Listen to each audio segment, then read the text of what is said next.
Let go. Yeah. Don't know. Oh yeah. It's the original Batman. One time. It's a bad man thing. It's body baby. VQs. Let It's go. VQs. I'ma make you bounce like a hurricane.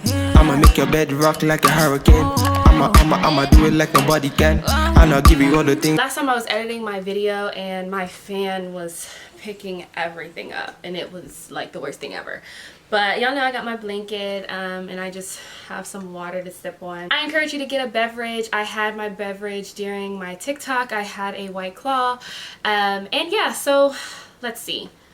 I already said to you ladies during my TikTok live on Friday, and don't forget to follow me on TikTok to join us for cocktail hour every Friday live on TikTok, where you can bring questions and vibe with the girls and I.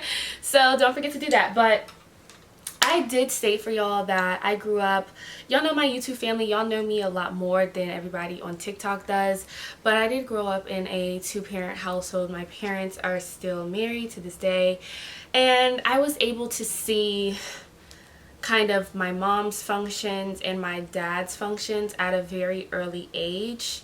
So it's not like it just came to a realization. And if you didn't grow up in a two-parent household, I'm not saying this to put you down or anything, because at the end of the day, I know someone commented and was like, but I didn't grow up with a two-parent household, so how am I supposed to start on my feminine journey? And I do want to notate that my journey is my journey.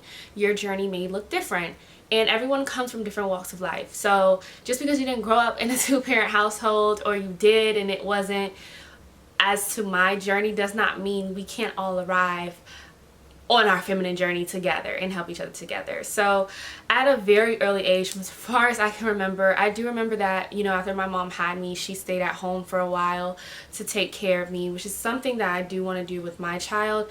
I feel like corporate America really robs women from being able to take care of their children 8 to 12 weeks. Some workplaces give women 6 weeks, and that's another conversation for another day. So for as long as I can remember, I would see my dad provide, and I would see my mom just kind of take care of things. He kind of gave her a space to be a woman, in the sense. He kind of created a space for her to be a woman, and I noticed that. But I didn't think that's what it was as far as like femininity. Of course, I didn't come to realization until after my relationships we're going to talk about. I'm trying to like put this video and make it not too long, but this video might be like 45 to an hour. Sorry. So yeah, and as I grew up, I want to say like elementary school, my dad was working a lot, and when he would come home, he would make time for us, he would make time for me. I am the only child, so I stayed in a lot of activities and stuff. During my cotillion, my dad was there, and we did like a daddy-daughter dance, and my dad still takes me on dates as my father. So I would always, when we went on family dates or dates with him, he would always do things that I expect for men who I'm dating to do. So he would like open the door for me and stuff like that, and that to me is normal, right? But to someone else that might not be normal. And so I grew up seeing that, and because I grew up seeing that, I grew up expecting that for men. In a sense, expecting that for men. So we're gonna fast forward to about high school, because this is when I really started like my feminine journey, around 15 and 16 years old. I was very popular. I was into a lot of things in high school, and I was very, I don't want to say I was boy crazy, but the boys were crazy about me. And still are to this day, child. Let me turn down these lights because I don't know. I really don't know how I'm looking, y'all. Oh my goodness. But yeah, so the boys are super crazy about me. I ended up getting my first boyfriend at the age of 16. And that was, if you go on my YouTube channel, you will see at that time, because y'all know I've been YouTubing since I was in high school, so you will see the things that I was going through at that time of being a 16-year-old. And I was sharing to the ladies on Friday that it's literally like a running joke with me. I was always like 16 going on like 30. Like I was dealing with grown women things at the age of 16 that I feel like a 16-year-old, now that I look back, should not have to deal with. Like, I don't want my daughter to deal with the things that I've dealt with at the age of 16 by any means. But it made me realize my role within dating and how men in this world can be. So I went through that thing, and I ended up having to go, it turned into like a stalker situation, a lot of emotional abuse in high school. At the time I didn't know what that was, but I was able to break away from that relationship, and then that's when I met my first love. Y'all know there's so many videos about this man, but that's when I met my first love, and that was in high school. And I smile because, like, it's so crazy, like, looking back at my journey. God has placed people in my life for a reason and for a season, and I might not be with my first love now, but I really appreciate God allowing us to cross paths when we did, because in a sense I really needed him. So my first love kind of showed me, he had a lot of qualities that my dad did. He had a lot of the good qualities my dad had. And we're going to talk about everything else later, but he had a lot of the good qualities that my dad had. And I was in such a vulnerable state when I met him. This is my senior year of high school now, so I'm about 17, 18 years old. And I was in such a vulnerable state after I met him. That's when I started, like, not going to class. I had my own car. I was showing up to school late. I was partying. Well, no, I stopped partying. I stopped cheering. I stopped dressing up all the time, because if you knew me in high school, you know I always dressed up. I stopped doing those things because I was going through a deep depression.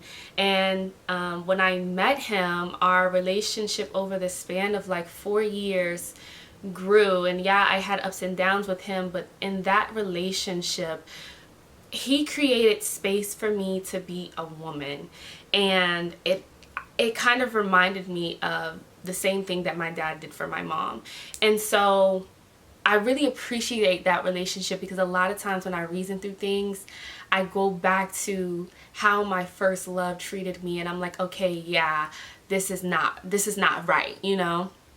So we ended up breaking up, and I got into like 2 relationships after that. So I've been in like 3 relationships total, but I got into 2 relationships. I don't really count them, but after that, and the one that I got into right after my first love and I were going through a rough patch, it was simply because I didn't want to feel the pain of losing the person who I loved, right, at the time. And I started to latch myself on to a different guy. I had a different boyfriend. Now, this was the boyfriend who taught me the exact opposite of everything. And y'all like, I don't know how this has to do with your feminine journey, but stick with me. It's going to come full circle.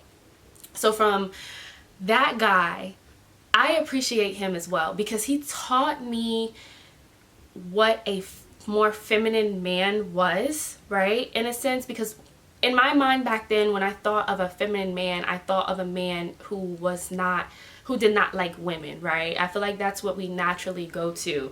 And with that man, he would do and say things. He was emotionally abusive, and he would say things like, how come, like, take me out on a date? Like, he would be like, you need to pamper me. Like, what about me? Like, literally all the time. It wasn't like, of course I'm gonna, you know, at the end of the day, men are natural leaders. And I started to realize, so my first love, he came from a 2-parent household, and you can tell that his parents instilled the same thing that my parents instilled in me. So we just meshed. Like, it just went together. It flowed. He made me feel safe and protected, and he gave me an environment as to which I can flourish as a woman.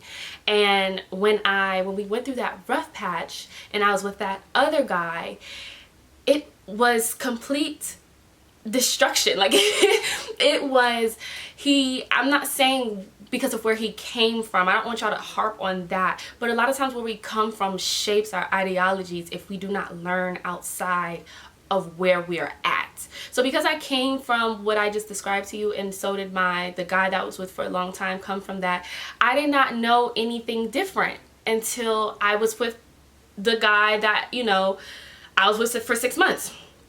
And so he came from a household where basically it was just his mom. He saw his mom do everything, so he's that gung-ho, I need me a strong independent black woman that can do everything for herself, because my mom, I had to watch my mom do everything for her and blah blah blah blah blah. So he would always say that, like, I watch my mom do everything, and I'm just like, but if I'm with you, why am I doing everything? Like, your mom was by herself. Like, and I'm not saying that to sound bad, but it's like, your mom stepped up, and I'm glad that she did. I'm grateful for that, because us women, we can do that. But at the end of the day, your mom had to step up because there was no man or whoever to do that for her. And so if I'm with you, why am I having to overcompensate and do all of this? So I felt in that entire relationship for 6 months, I felt so uneasy, you guys. I was so uneasy. I did not know what that feeling was at the time, but he never created an environment for me to just be a woman. And it's like, the more he strong-headed and spearheaded that, the more it made me resent him and not respect him as a man. I didn't respect him as a man because I felt like, why am I have to overcompensate for your lack thereof? So that relationship I was thankful for, because I was able to see the other side, right? And so that was when we're going into college, and we broke up, and then I started to just work on myself and to realize why I was always so uncomfortable in that relationship with him. Why I was so uncomfortable. Why did I allow the things that I allowed? Because my last boyfriend, right, was not like that. Why did I allow that? And that's when I came to the realization was, I just wanted to get with somebody to get over somebody, because I didn't want to face the hurt. So as these things are unraveling in my life, I'm learning and finding out a lot more about myself. And this is around the time in college that I started going to therapy too, because it was covered by my tuition. And growing up, therapy was not that big in my household, just like in a lot of black communities. And I would go through things, and I felt like I had to suffer silently, because it was like, oh, well, we're not going to tell our business out on the street and this, that, and the other. And I remember like wanting to talk about certain things with you all, but then my mom said something like, oh, so you're going to tell your business, you're going to tell our business. And I'm like, it's not necessarily my business. It's that if I share my story and my testimony and the things that I've learned, it can help another woman. Like, I'm not ashamed of anything that I've been through, because at the end of the day, when I sit down and connect the dots, right, it helps. So I want you to do the same thing. And I know y'all been begging for this whole feminine story, and I'm like, oh, this might be a long one. But as I continue after that emotional abusive 6-month relationship with someone who was a little bit more walking into feminine energy, I get back with the first love, right? I get back with the first love, and I felt safe again. Like, I felt safe. I felt like, this is great, because what I was going through was complete, utter, like, just, it was ghetto. It was ghetto. And so I felt safe again. But then we ended up breaking up again, and I found myself, look, doing the same thing. I got into another relationship. Now, the first time we do something, life has a way, and God has a way of, God is funny, let me tell you, because you ever played a game? I've noticed this. You ever played a game and you can't advance to the next level unless you beat the first level? So I was like continuing to do the same destructive behaviors, but I didn't realize it was a destructive behavior, because this was only my second time. The first time it was like, oh, okay, but this is my second time. So I get into another relationship that lasted like, I was dealing with him for like a year, but we were only boyfriend and girlfriend for 6 months. Look, lo and behold.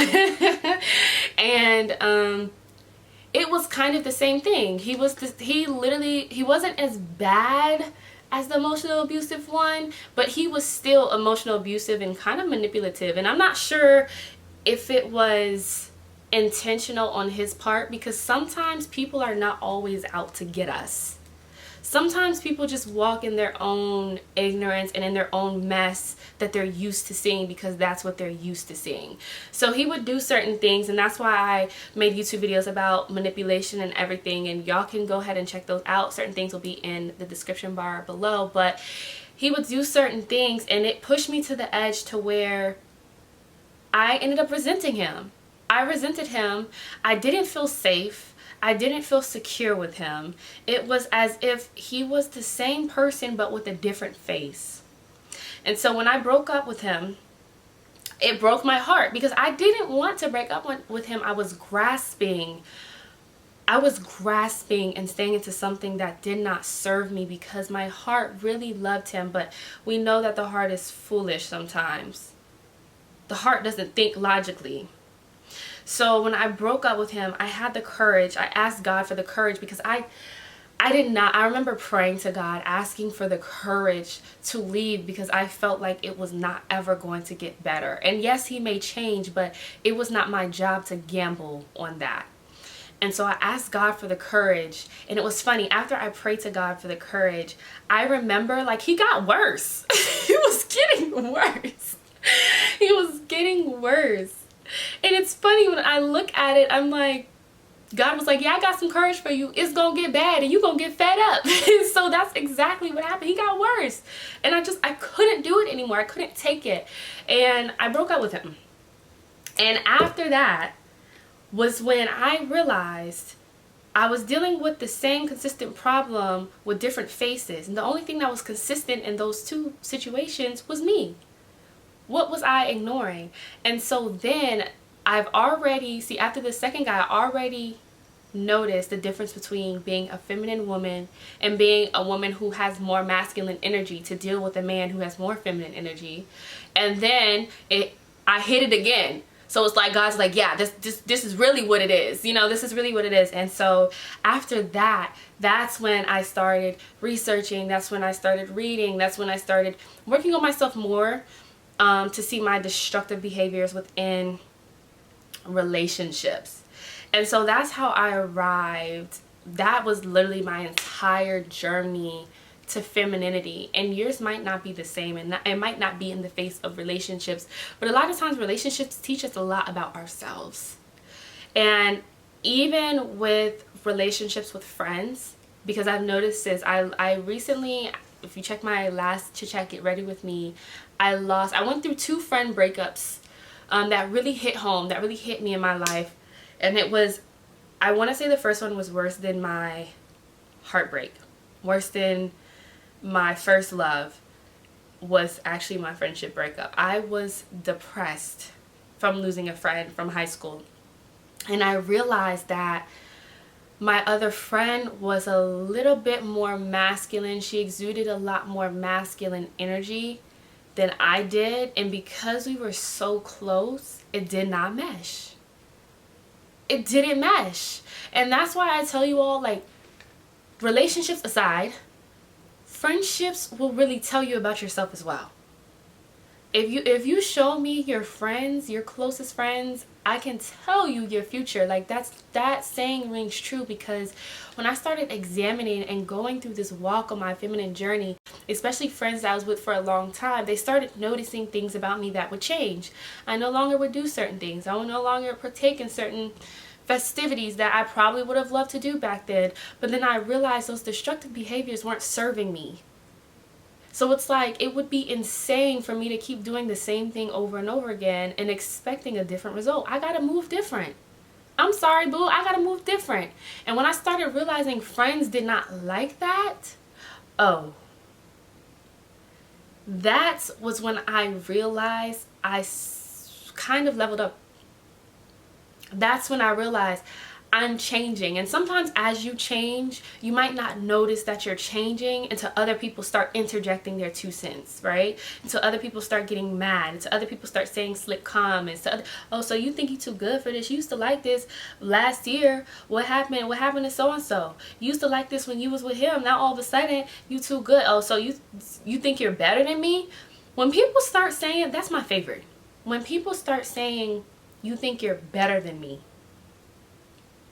No, baby, you think I'm better than you. and that's why you're upset.